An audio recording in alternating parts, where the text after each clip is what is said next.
Once upon a time in the sunny town of Willowbrook, there lived a boy named Leo. Leo was friendly, smart, and had a big heart, but he had one big problem. He was extremely lazy. Leo avoided work like cats avoid water. He never made his bed, never cleaned his room, and always found a way to escape homework. If his mom asked him to take out the trash, he would pretend to be asleep. If his teacher gave him an assignment, Leo would say, "I'll do it tomorrow." But tomorrow never came. Instead of doing chores or studying, Leo spent his time lying under the mango tree, watching clouds float by or playing games on his tablet. His parents were worried, but Leo would just grin and say, "Relax. Life is for resting." One day, the school announced its annual talent and creativity fair. It was the biggest event of the year. Children could present anything: science projects, art, inventions, or even performances. The winner would get a golden trophy and a trip to the amusement park. Everyone in Leo's class got excited and began preparing. His best friend Mia was building a solar-powered toy car. Jay was making a volcano model. Even quiet little Sarah was knitting colorful scarves.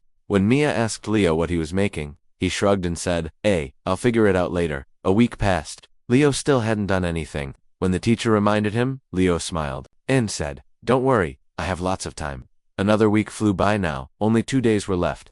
The classroom buzzed with excitement. Everyone was polishing their projects. Mia looked at Leo and said, "You haven't started anything yet, have you?" Leo yawned. "I'll make something simple tomorrow." That evening, Leo finally sat down with a box of crayons and a piece of paper. He doodled a stick figure and wrote, "This is my dream robot." He looked at it and thought, "Perfect." Then he tossed it aside and went to bed. Finally, the big day arrived. The school gym was full of amazing projects. There were rocket ships, windmills, painted canvases, and even a mini weather station. Parents, teachers, and judges walked around, clapping and praising the hard work of the children. Then it was Leo's turn. He walked to the stage, holding his wrinkled paper.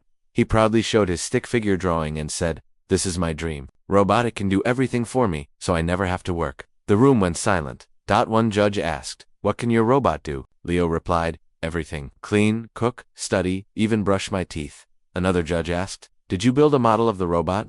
Leo shook his head. "No, I didn't have time." The judges thanked him politely, but their faces showed disappointment. When the winners were announced, Leo didn't even get a mention. Mia won first place with her solar car. She smiled at Leo and said kindly, "I wish you had tried. You're smart. You could have done something amazing." Leo felt something strange inside. It wasn't anger, and it wasn't sadness.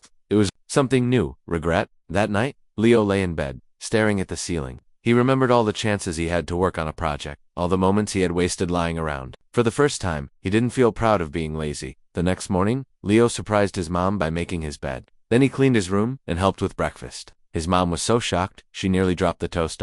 From that day on, Leo made a change. He still rested and had fun, but he also worked hard, helped others, and tried new things. He even started a new project, a real model of his dream robot, this time for next year's fair. And you know what? He won.